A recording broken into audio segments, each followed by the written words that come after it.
पिछले क्लास में हम लोग F B equal to F C थे, याद करिए। जब दोनों के बीच का कोण 90 डिग्री था, जब वेलोसिटी और चुंबकीय क्षेत्र के बीच का कोण 90 डिग्री था, तो उस केस में बताए थे कि बल भी वेग पर लंबवत होगा, क्योंकि बल का फॉर्मूला बताया था, याद करिए, रिकॉल करिए।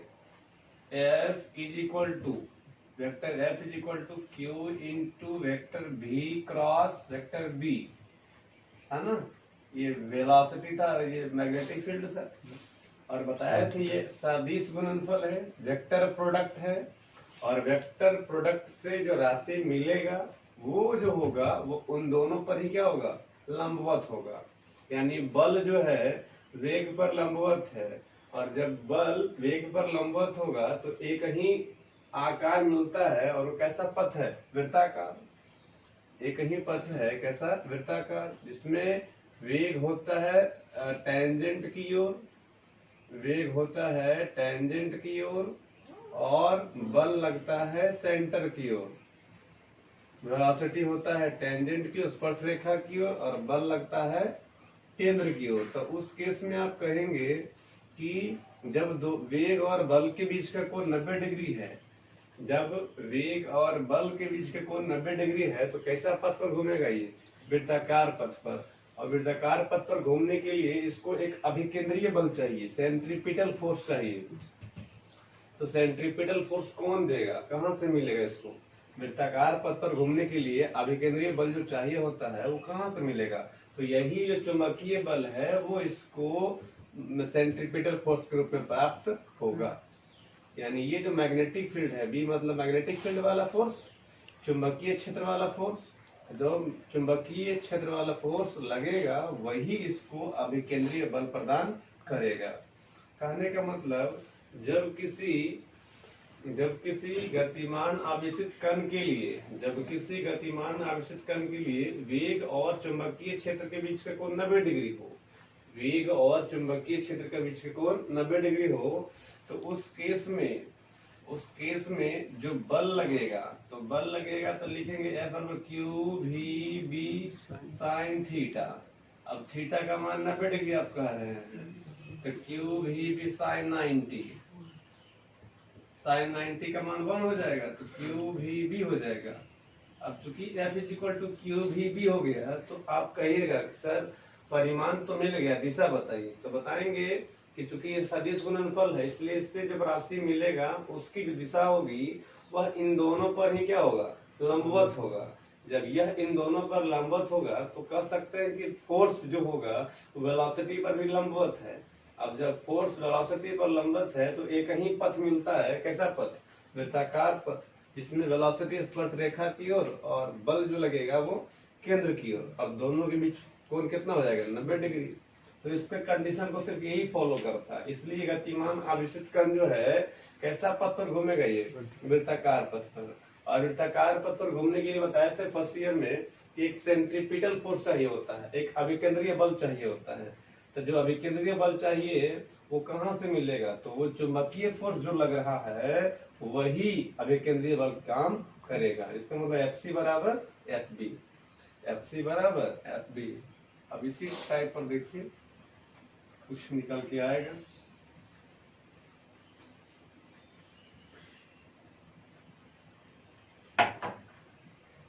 हेयर एफ सी बराबर एफ बी, कहने का मतलब ये हो गया सेंट्रीपिटल फोर्स, कहने का मतलब सेंट्रीपिटल फोर्स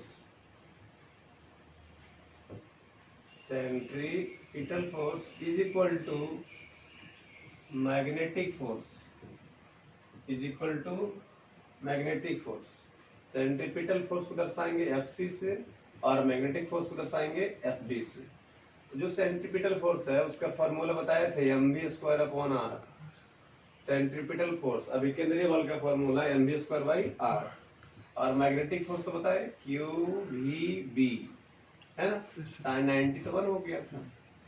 चलिए एक v से भी कैंसिल हो जाएगा, तो mv/r, एक v से भी कैंसिल हुआ, तो हो गया क्यू वी। चलिए अगर आपको आर चाहिए तो आर के ऊपर भेजिए, इसको नीचे लाइए, तो M V upon Q B is equal to R. थोड़ा सा उलट दीजिए, आर इज इक्वल टू हो गया M V upon Q B. तो आप कह सकते हैं कि जो वृत्ताकार पथ पर घूमेगा, जो वृत्ताकार पथ पर घूमेगा उस वृत्ताकार पथ की त्रिज्या कितना होगी। तो ये निकल के आएगा, मान लीजिए वेलोसिटी है आपको v, बल लगा F, ठीक है, चुंबकीय क्षेत्र बोला है कि यहाँ याद करिए कि जब फॉर्मूला निकाले थे F is equal to Q into vector v cross vector b, तो इस केस में बताए थे हम लोग केस 2 पढ़ रहे हैं जिसमें कोण का मान 90 डिग्री था, वेलोसिटी और चुंबकीय क्षेत्र के बीच के कोण 90 डिग्री था। तो चूंकि वेलोसिटी ऊपर है इसलिए चुंबकीय क्षेत्र हम लोग अंदर मान लेते हैं, और चुंबकीय क्षेत्र अंदर को दर्शाते हैं कटकुट से, याद करिए, याद रखिएगा। चुंबकीय क्षेत्र अगर बाहर दर्शाना है, चुंबकीय क्षेत्र अगर मान लीजिए बाहर की ओर है, ऐसे है, इस डायरेक्शन में है, तो इसको डॉट से दर्शाएंगे। डॉट, डॉट कहता है बाहर की ओर, डॉट कहता है बाहर की ओर, और अगर क्रॉस रहेगा तो ये कहेगा अंदर की ओर, क्रॉस रहेगा तो अंदर की ओर। कैसे याद करिए, जब तीर बाहर आता है, तीर बाहर आता है तो आपको ये नुकीलापन दिखता है, ये नुकीला वाला पार्ट दिखता है। जब तीर बाहर आता है तो आपको ये नुकीला वाला पार्ट दिखता है, लेकिन जब ये तीर अंदर जाएगा तो यहाँ पर जो कटकुट रहता है तीर में, जिसको आप पकड़ते हैं से, आपको ये कटकुट दिखेगा। यानी जब चुंबकीय क्षेत्र मान लीजिए अंदर की ओर रहेगा तब क्रॉस दर्शाएंगे, और जब चुंबकीय क्षेत्र कहेगा बाहर की ओर है तो डॉट दर्शाएंगे। तो यहाँ चूंकि चुंबकीय क्षेत्र वेग और वेलोसिटी, ये वेग और v के बीच कोण कितना डिग्री है, 90 डिग्री है। तो वेग ऊपर है तो चुंबकीय क्षेत्र अंदर दर्शा दिए, वेग अगर ऊपर है तो चुंबकीय क्षेत्र अंदर है। देखिए कितना कोण बन रहा है, 90 डिग्री। ये वेग हो गया और ये चुंबकीय क्षेत्र हो गया, ये वेग हो गया और ये चुंबकीय क्षेत्र हो गया, इसलिए दोनों के बीच का कोण 90 डिग्री है। अब देखिए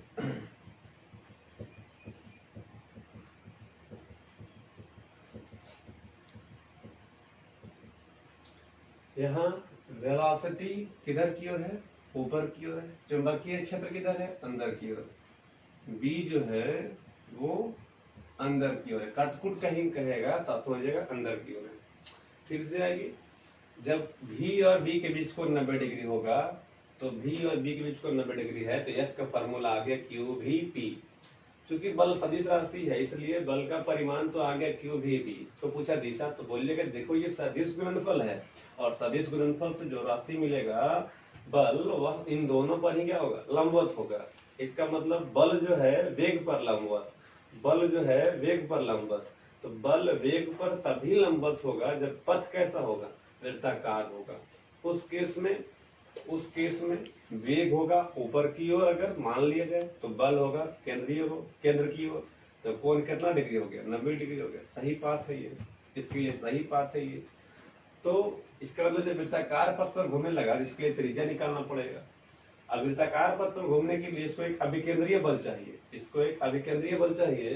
तो अभिकेंद्रीय बल जो मिलेगा वो वास्तव में चुंबकीय बल से मिलेगा, क्योंकि यहाँ पर एक चुंबकीय बल लग रहा है F इक्वल टू क्यू भी, यही चुंबकीय बल जो है इसको अभिकेंद्रीय बल प्रदान करेगा। तो ये चुंबकीय बल हो गया, और अभिकेंद्रीय बल का फॉर्मूला फर्स्ट ईयर पढ़े थे, याद करिए, Fc equal to mv²/r। Fc अभिकेंद्रीय बल इक्वल टू mv²/r। तो v से v कैंसिल हुआ तो mv बच गया, अपॉन r हो गया, qb बच गया, r ऊपर ले चल गया, qb नीचे ले आए, तो r इक्वल टू हो गया mv upon qb, r equal to mv upon qb। अब देखिए ये तो आ गया। अब अगर आपको निकालना पड़े, ये क्या है, रेडियस, ये निकल के आया radius of circular path, radius of circular path, ठीक है। अब अगर आपको चाहिए frequency,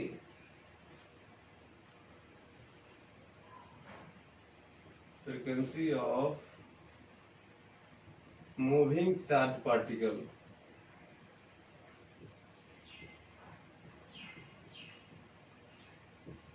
frequency of moving charge particle यानी गतिमान आवेशित कण की आवृत्ति निकालना।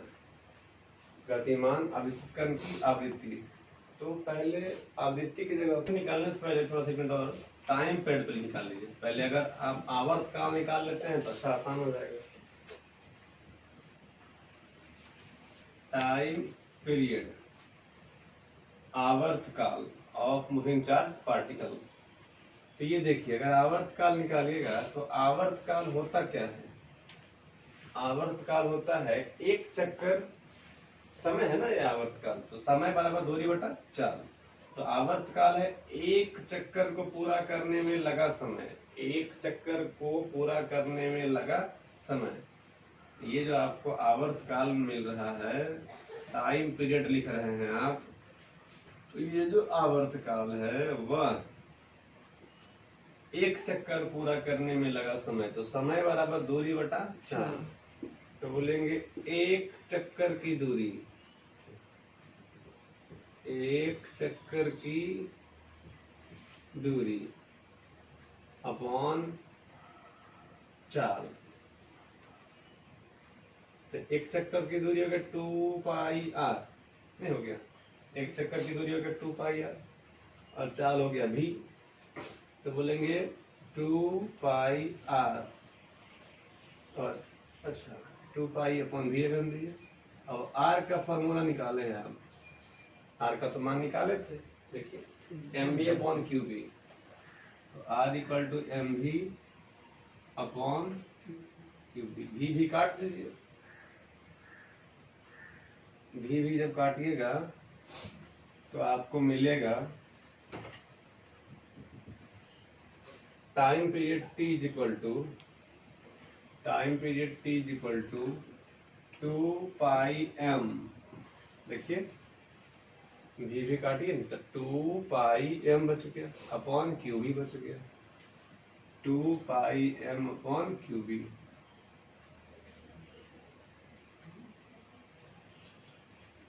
पाई m अपॉन क्यू बी। चलिए अब निकालिएगा फ्रीक्वेंसी।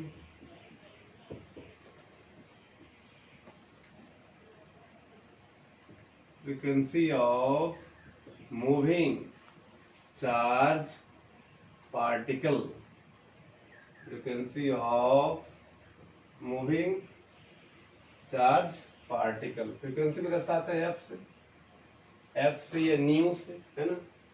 तो फ्रीक्वेंसी जो होगा, फ्रीक्वेंसी जो आप निकालेंगे वो 1 अपॉन टाइम पीरियड होता है।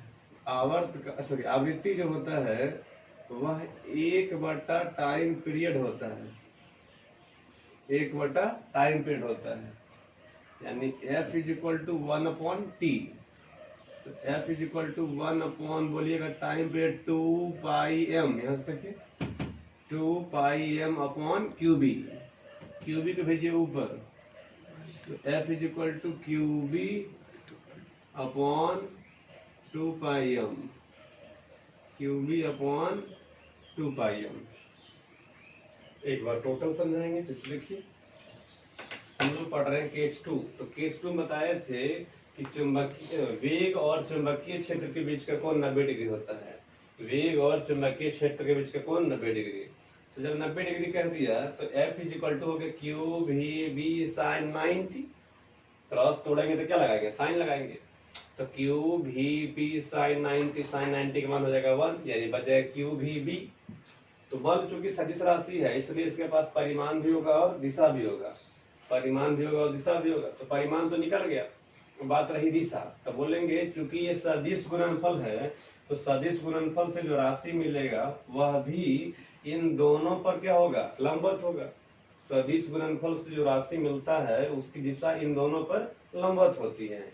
इसका मतलब बल जो है वेग पर लंबवत होगा। और जैसे ही सोचे कि बल जो है वेग पर लंबवत है, इसका मतलब है कि कैसा पथ पर घूमेगा, वो वृत्ताकार पथ पर। क्यों? क्योंकि वृत्ताकार पथ में ही वेग और बल के बीच हमेशा कोण कितना डिग्री रहता है, 90 डिग्री। क्यों? क्योंकि वेग होता है स्पर्श रेखा की ओर और जब बल लगता है वो केंद्र की ओर, जिससे इन दोनों के बीच का कोण हो जाता है 90 डिग्री। तो आप कहेंगे जब ये वृत्ताकार पथ पर घूमेगा तो सर इसको एक अभिकेंद्रीय बल चाहिए। अभिकेंद्रीय बल कहाँ से मिलेगा? तो जो चुंबकीय बल लग रहा है वही अभिकेंद्रीय बल की भांति व्यवहार करेगा। तो चुंबकीय बल एफ भी लगा और वही आपको सेंट्रीपिटल फोर्स एफ सी का काम करेगा, यानी दोनों बराबर होगा। यही इसका काम कर रहा है। तो एफ सी अभिकेंद्रीय बल का formula M B square by R और चुंबकीय बल क्यू भी से भी कट गया तो M B upon R, M B upon R equal to Q B. R चाहिए तो M B upon Q B, उलट दीजिए तो रेडियस मिल गया, रेडियस ऑफ सर्कुलर पाथ, है ना। अब अगर आपको चाहिए आवर्तकाल टाइम पीरियड, तो आवर्तकाल होता है एक चक्कर में लगा समय। तो एक चक्कर में लगा समय बराबर एक चक्कर की दूरी बटा क्या, चाल। तो एक चक्कर की दूरी हो गया 2 पाई आर, एक चक्कर की दूरी हो गया 2 पाई आर, तो चाल हो गया भी। अब आर का फॉर्मूला निकाल चुके हैं, M B upon Q B, तो M B upon Q B रख दिया गया, बी से भी काट दिया गया, तो 2 पाई एम अपॉन क्यू बी। तो टाइम पीरियड आ गया 2 पाई एम अपॉन क्यू बी। अगर आपको आवृत्ति चाहिए तो आवृत्ति होता है 1 बटा टाइम पीरियड, बताया फर्स्ट ईयर में, याद करिए। तो 1 बटा टी हो गया, टी का फार्मूला निकाल दिए, नीचे का नीचे ऊपर आ गया।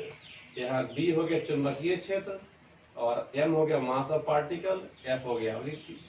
क्यू आवेश, बी चुंबकीय क्षेत्र, एम हो गया मास ऑफ पार्टिकल, एफ हो गया आवृत्ति। उतारिए। केस 3। केस 2 पढ़ लिए थे जब कोण 90 डिग्री था। यहाँ पर लेंगे कि जब कोण का मान कुछ भी हो, 0 डिग्री से 90 डिग्री के बीच में कुछ भी हो। देखिए केस 3 है, जब गतिमान कण का वेग, जब गतिमान कण का वेग बोले तभी, जब गतिमान कण का वेग और चुंबकीय क्षेत्र बी के बीच का कोण, के बीच का कोण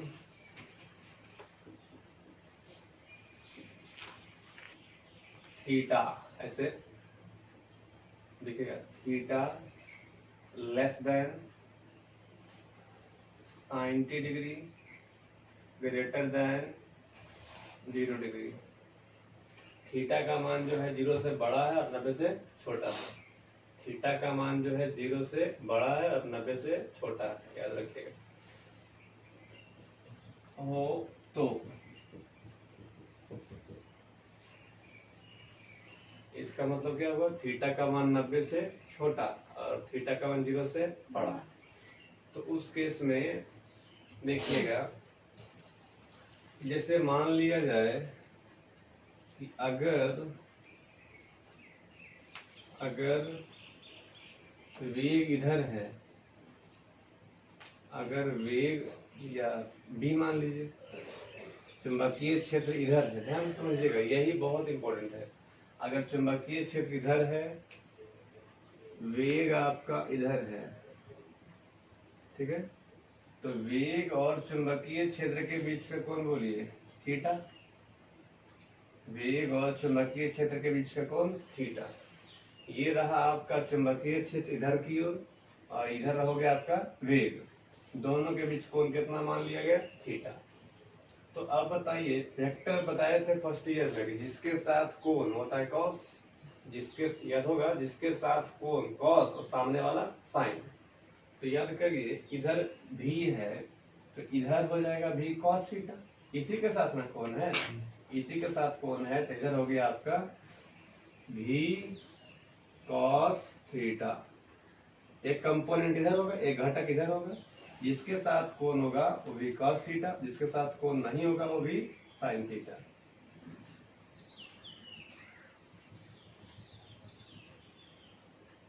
जिसके साथ कोण है, जिसके साथ कोण है वो भी कॉस थीटा, जिसके साथ कोण नहीं है वो भी साइन थीटा, है ना। अब यहाँ पर गौर करने वाली बात ये है कि वेग तो है एक, वेग तो है भी एक, जिसका बी के साथ कोण कितना है थीटा।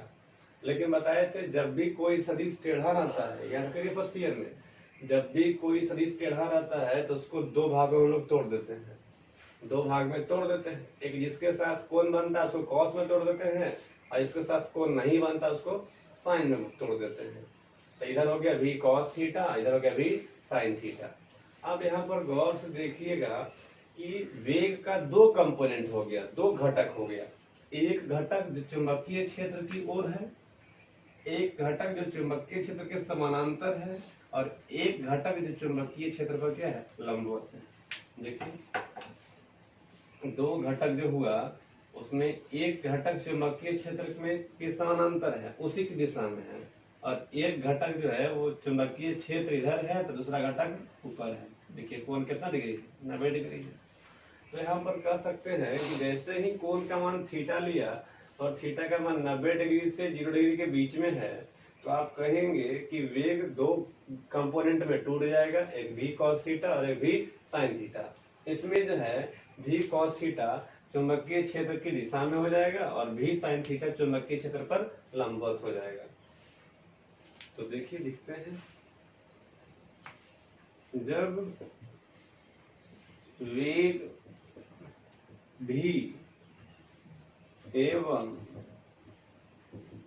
चुंबकीय क्षेत्र बी, चुंबकीय क्षेत्र बी के बीच का कोण, के बीच का कोण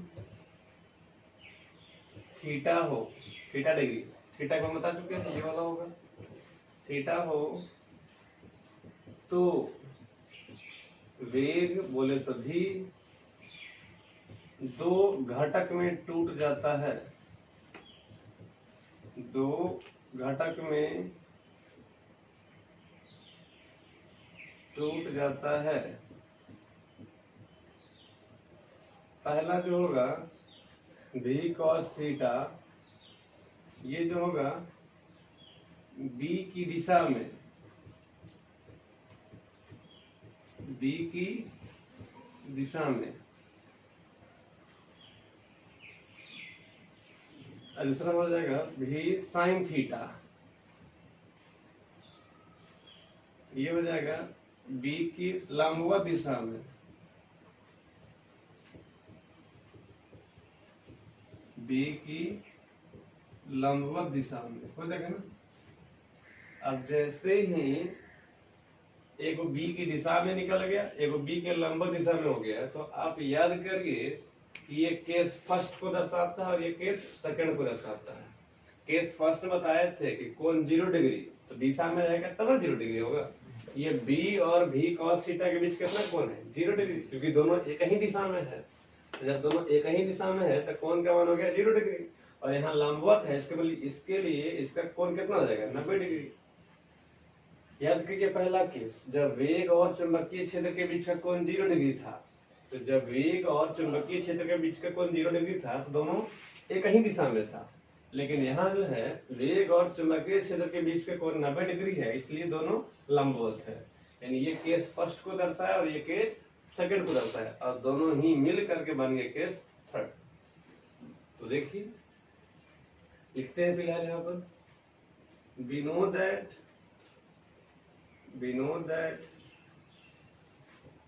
यदि वेग चुंबकीय क्षेत्र की दिशा में हो, यदि वेग चुंबकीय क्षेत्र की दिशा में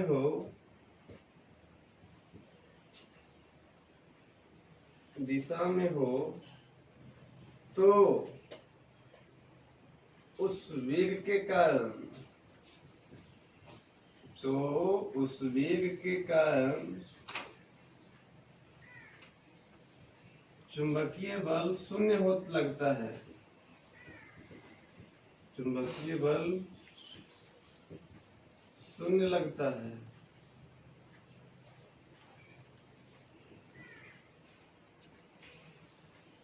है और वह सीधी रास्ता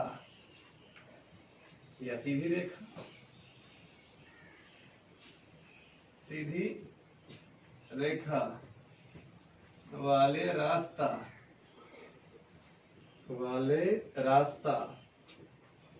पर गमन करता है,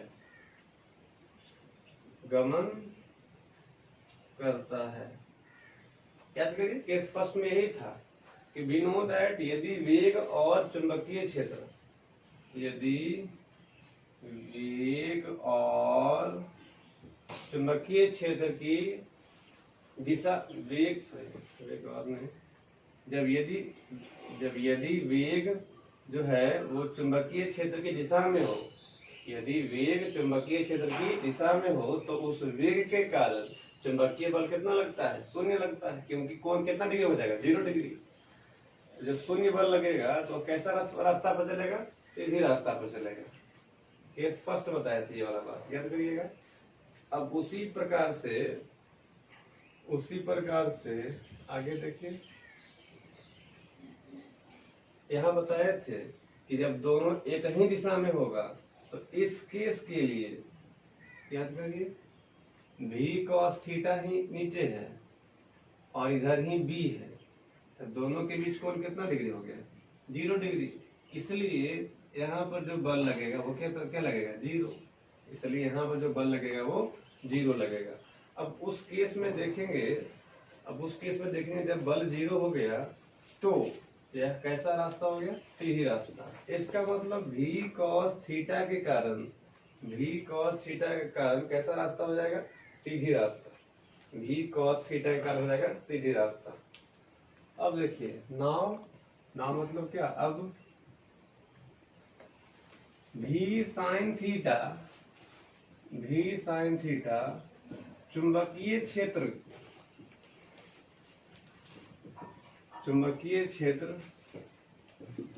पर लंबवत है, भी साइन थीटा जो है वो चुंबकीय क्षेत्र पर लंबवत है। इसलिए वह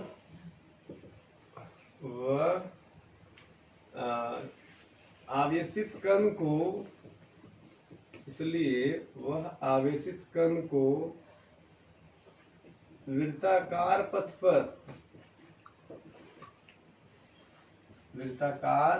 पर गति कराएगा।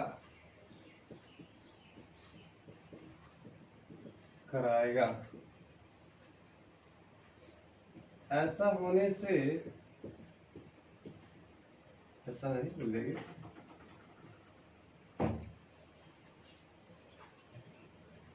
चूंकि भी cos थीटा आवेशित कण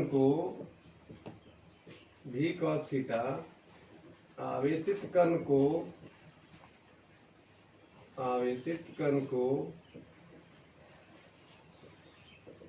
सीधी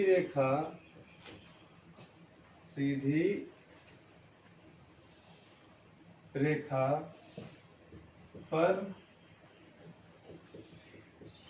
गति कराना चाहता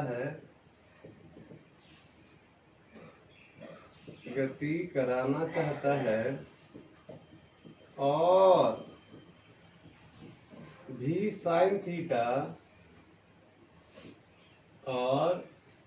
साइन थीटा उस आवेशित कण को कैसा पथ पर, वृत्ताकार पथ पर गति कराना चाहता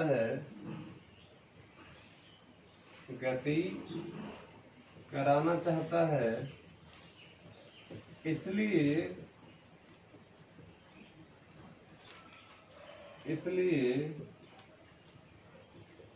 दोनों घटकों बोले तो भी cos थीटा और बोलिए भी साइन थीटा के कारण के कारण आवेशित कण के कारण आवेशित कण का दोनों घटकों v cos theta v sin theta के कारण आवेशित कण का फाइनली हेलिकल पाथ, हेलिकल याद रखिएगा, हेलिकल कौन कल, हेलिकल पाथ। हेलिकल पाथ का मतलब होता है हिंदी में कुंडलिनी, कौन लिनी, कुंडलिनी, कुंडलिनी पथ पर गमन होता है यानी मूव करता है, गमन होगा। गमन एक कुंडलिनी कैसे होता है देखिए, स्प्रिंग का टाइप। भी कॉस थीटा सीधा ले जाना चाहता है, भी साइन थीटा लंबवत है तो वृत्ताकार पथ पर गति कराना चाहता है। तो अगर देखिएगा ध्यान से, नीचे करो थोड़ा,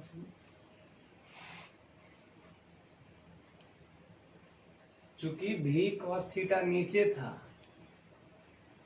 और वो सीधा है, सीधा का मतलब चुंबकीय क्षेत्र की दिशा में है, इसलिए ये जो है सीधी रास्ता पर गति कराना चाहता है, तो सीधी रास्ता आ गया। लेकिन भी साइन थीटा जो है लंबवत है, इसलिए लंबवत होने के कारण वो वृत्ताकार पथ पर घुमाना चाहता है, तो ऐसे घूमेगा। देखिए ध्यान से, स्प्रिंग का टाइप, यही हो गया आपको कुंडलिनी, यही हो गया आपको कुंडलिनी। जहां भी साइन थीटा किधर है, ऊपर है, ऊपर हो गया भी साइन थीटा। बी किधर है, बी चुंबकीय क्षेत्र आगे है। और ये पथ निकला, देखिए ये जो पथ हुआ वो कैसा पथ हुआ, हेलिकल पाथ दिखा, ठीक है, ये कैसा पथ हुआ, हेलिकल पाथ। समझिए इसको बढ़िया से। देखिए हम लोग केस 3 पढ़ रहे हैं, तो केस 3 में जब वेग, जब गतिमान कण का वेग v और चुंबकीय क्षेत्र b के बीच का कोण ले लिया गया थीटा। थीटा का मतलब है कि 90 से कम हो और 0 से बड़ा हो। तो केस 3 में 90 से कम हो और 0 से बड़ा हो। तो जब 90 और 0 के बीच में होगा तो ड्रॉ किए फिगर कि चुंबकीय क्षेत्र को कर दिया गया इस टाइप से, ठीक है, इस प्रकार कर दिया गया। और चूंकि 90 डिग्री से कम है इसलिए ये चुंबकीय क्षेत्र है तो इधर वेग बना दिया गया, ये चुंबकीय क्षेत्र है तो ये इसको क्या बना दिया गया, वेग बना दिया गया। अब बताइए, वेक्टर पढ़ चुके हैं फर्स्ट ईयर में, या बेसिक भी बता चुके हैं, जो सेकेंड ईयर में आए थे उसको बेसिक बताए थे कि जिसके साथ कोण बनता है, जिसके या कोई भी सदिश जो टेढ़ा हो, कोई भी सदिश जो टेढ़ा हो वो दो भाग में क्या होता है, बढ़ जाता है। कोई भी सदिश जो टेढ़ा हो वो दो भाग में बढ़ जाता है। एक जिसके साथ कोण बनाता है वो कॉस के रूप में निकल जाता है, एक जिसके साथ कोण बनाएगा वो कॉस के रूप में, और जिसके साथ कोण नहीं बनाएगा वो साइन के रूप में। याद होगा, जिसके साथ कोण बनाएगा वो कॉस के रूप में, जिसके साथ कोण नहीं बनाएगा वो साइन के रूप में। यानी एक हो गया भी कॉस थीटा, एक हो गया भी साइन थीटा। जो भी कॉस थीटा हुआ वो चुंबकीय क्षेत्र की दिशा में हुआ, जो भी कॉस थीटा हुआ वो चुंबकीय क्षेत्र की दिशा में हुआ, लेकिन जो भी साइन थीटा हुआ वो चुंबकीय क्षेत्र पर लंबवत हुआ। वही लिख दिए कि जब वेग और चुंबकीय क्षेत्र के बीच का कोण थीटा हो तो वेग दो घटक में, ये वेग क्या है, दो घटक में टूट जाता है, कंपोनेंट में। एक भी कॉस थीटा, एक भी साइन थीटा में टूट जाता है। एक भी कॉस थीटा टूटा जो बी के दिशा में हो गया, और एक भी साइन थीटा टूटा जो बी के लंबवत दिशा में हो गया। एक बी की दिशा में, एक बी के लंबवत दिशा में। अब हम लोग केस फर्स्ट पढ़ चुके हैं कि एक पहला केस पढ़े थे कि जब वेग चुंबकीय क्षेत्र की दिशा में हो, तो देखिए यहाँ पर ये वाला जो वेग है वो चुंबकीय क्षेत्र की दिशा में है, तो कोण कितना डिग्री हो गया, 0 डिग्री, और यहाँ लंबवत है तो 90 डिग्री। तो वही लिखे कि we know that यदि वेग चुंबकीय क्षेत्र की दिशा में हो, we know that यदि वेग चुंबकीय क्षेत्र की दिशा में हो तो उस वेग के कारण चुंबकीय बल कितना लगेगा, शून्य लगेगा, क्योंकि जब दिशा में होगा तो कोण का मान कितना डिग्री हो जाएगा, 0 डिग्री। तो बल लगेगा 0, और 0 बल लगने का वो कैसा रास्ता पर चलेगा, सीधी रेखा वाले रास्ता पर। कैसा रास्ता पर, सीधी रेखा वाले रास्ता पर चलेगा, गमन करेगा। ठीक है, तो चूंकि v cos थीटा b की दिशा में है, इसलिए जब दोनों एक ही दिशा में रहेगा तो बल का मान कितना हो जाएगा, 0। केस फर्स्ट में पढ़े थे, जब दोनों एक ही दिशा में हो जाएगा, जब v cos थीटा और b एक ही दिशा में हो जाएगा तो बल का मान हो जाएगा 0। और जब 0 बल लगता है तो कैसा रास्ता पर चलता है, सीधी रास्ता पर चलता है। अब v sin थीटा जो है b पर क्या है, लंबवत है। और जब केस 2 में अभी पढ़े थे कि जब भी वेग चुंबकीय क्षेत्र पर लंबवत होता है, जब भी वेग चुंबकीय क्षेत्र पर लंबवत होता है तो कैसा रास्ता पर चलता है, वो वृत्ताकार पथ पर। इसलिए लिख दिए, नाउ v sin थीटा चुंबकीय क्षेत्र पर लंबवत है, इसलिए वह आवेशित कण को वृत्ताकार पथ पर गति कराएगा। इसलिए वह आवेशित कण को वृत्ताकार पथ पर क्या कराएगा, गति कराएगा। ठीक है, ये कराएगा सीधी रास्ता पर और ये कराएगा वृत्ताकार रास्ता पर। क्यों, क्योंकि ये चुंबकीय क्षेत्र की दिशा में है। जब चुंबकीय क्षेत्र की दिशा में रहता है तो कोई बल नहीं लगता, इसलिए रास्ता सीधा हो जाता है। लेकिन जब वेग चुंबकीय क्षेत्र पर लंबवत होता है, इसलिए रास्ता वृत्ताकार हो जाता है। वही लिख दिए कि चूंकि v cos थीटा आवेशित कण को सीधी रेखा पर गति कराना चाहता है और v sin थीटा वृत्ताकार पथ पर गति कराना चाहता है, इसलिए दोनों घटकों बोले तो v cos theta v sin theta के कारण आवेशित कण का जो फाइनली होगा, आवेशित कण जो होगा, आवेशित कण फाइनली अंततः हेलिकल पाथ, क्योंकि सीधा भी जाना है घूमना भी है, सीधा भी जाना है घूमना भी है, सीधा भी जाना है घूमना भी है, इसलिए जो रास्ता हो जाएगा वो कैसा हो जाएगा, हेलिकल। तो क्या बोलते हैं, हेलिकल, और हिंदी में बोलते हैं कुंडलिनी। क्या बोलते हैं इसको, कुंडलिनी पथ पर गमन होगा, यही कुंडलिनी है। इसमें देखिए वो सीधा भी जा रहा है, आगे बढ़ रहा है, इस प्रकार से सीधा भी जा रहा है और ये घूम भी रहा है। ठीक है, इसलिए पथ हो जाएगा कैसा, हेलिकल, बोले तो कुंडलिनी। इसमें v cos थीटा के कारण सीधा जाएगा और v sin थीटा के कारण ये घूमेगा। ठीक है, लिख लिया जाए।